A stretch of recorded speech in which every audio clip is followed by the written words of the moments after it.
ప్రజలందరికీ ఒకటే చెప్తున్నా, గతంలో ప్రభుత్వ పాఠశాలల గురించి నాకు తెలుసు. కరెక్ట్ గా డేటా లేదు, ఎంతమంది పిల్లలు చదువుతున్నారో తెలియని పరిస్థితి, అడుగడుగున ఇబ్బంది పడే పరిస్థితి ఉండేది. అలా కాకుండా అందరి ఆమోదంతో అద్భుతమైన సంస్కరణలు మేము తీసుకొచ్చాం. దీనివల్ల మెరుగైన విద్య ప్రభుత్వ పాఠశాలలు అందించే లక్ష్యంగా మేము పెట్టుకున్నాం. సో తల్లిదండ్రులందరూ కూడా కోరుతున్నాను, ప్రభుత్వ పాఠశాలలో మీ పిల్లల్ని చేర్చండి.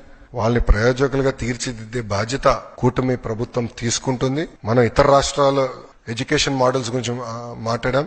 1 year ఇవ్వండి, ఆంధ్ర మోడల్ ఆఫ్ ఎడ్యుకేషన్ ఏంటో చూపిస్తాం. మొత్తం డిపార్ట్మెంట్ కమిటెడ్ గా మేము పనిచేస్తున్నాం. మీరు టెక్స్ట్ బుక్స్ చూడండి. నేను ఏదైతే శాసనసభ సాక్షిగా చెప్పానో అన్ని మేము అమలు చేశాం. మా ఎవ్వరు ఫోటోలు, గౌరవ ముఖ్యమంత్రి గారి దగ్గర నుంచి మా ఎవ్వరు ఫోటోలు ఆ టెక్స్ట్ బుక్స్ లో లేవు.